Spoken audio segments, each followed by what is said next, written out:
Long ago, in a quiet village surrounded by green hills and wide open fields, there lived a young shepherd boy. Every morning, as the sun rose gently over the mountain, he would lead the village sheep up the hillside to graze. It was his responsibility to watch over them and protect them from danger, especially from wolves that were known to roam the forest nearby. At first, the boy enjoyed the job. He liked the fresh air, the singing birds, and the soft sound of sheep bells ringing as the animals moved across the grass. But as the day passed, he began to feel lonely. There was no one his age to talk to. The sheep did not answer him, and the hills were silent except for the wind. One afternoon, as he sat under a tree watching the sheep nibble at the grass, he suddenly had an idea. He wondered what would happen if he shouted for help. He remembered that the villagers had told him, "If you ever see a wolf, cry out loudly and we will come running." The thought made him smile mischievously. Without seeing any wolf at all, the boy jumped to his feet and shouted at the top of his voice, "Wolf, wolf, wolf! There is a wolf attacking the sheep." His voice echoed through the valley.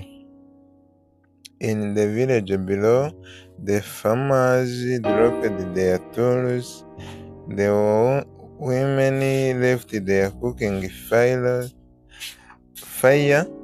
Everyone grabbed a stick, hoes, and anything they could use as a weapon. They rushed up the hill as fast as they could to protect the sheep. But when they arrived breathing heavily and ready to fight, they saw only the boy laughing. "There is no wolf," he giggled. "I just wanted to see you run." The villagers were angry. This is not a joke." One old man warned him, "If you lie about danger, we may not believe you when it is real." The boy only smiled and watched as they walked back down the hill, shaking their heads. A few days later, the boy grew bored again. The sky was clear, the sheep were calm, and nothing exciting was happening. He remembered how funny it had been to see the villagers rushing up the hills. "I will do it again," he thought. So once more, he cried out loudly, "Wolf, wolf! The wolf is chasing the sheep."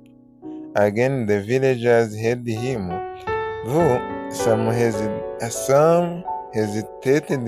This time they still ran to help. They cared about their sheep and did not want to take any chances. When they reached the top of the hill, they found the boy rolling on the ground with blood There is no wolf again, he said between laughs. Now the villagers were truly upset. You must not lie, said the woman firmly. One day a wolf may really come and no one will believe you. But the boy did not think about the consequences. To him, it was only harmless fun. The villagers returned to their home, this time more slowly and more angrily than before. They felt foolish for being tricked twice. The boy went back to watch the sheep, still smiling, unaware that his foolishness would soon bring trouble. Not long after, as the sun began to set one evening and the shadows stretched across the field, something moved near the edge of the forest. The sheep suddenly became restless. They huddled together, breathing nervously. The boy stood up and looked carefully out from the trees, stepped a large, hungry wolf. Its eyes were sharp and fixed on the sheep. This time the danger was real. Terrified, the boy screamed louder than ever before. Wolf, wolf, please help. It's real this time. He shouted again and again, his voice cracking with fear. Down in the village, the people heard him. Some looked up toward the hills. It is that foolish boy again, one man said. He's probably laughing at us, said another. No, said the third. We will not be tricked a third time. So no one come. Up on the hill, the wolf attacked the helpless sheep.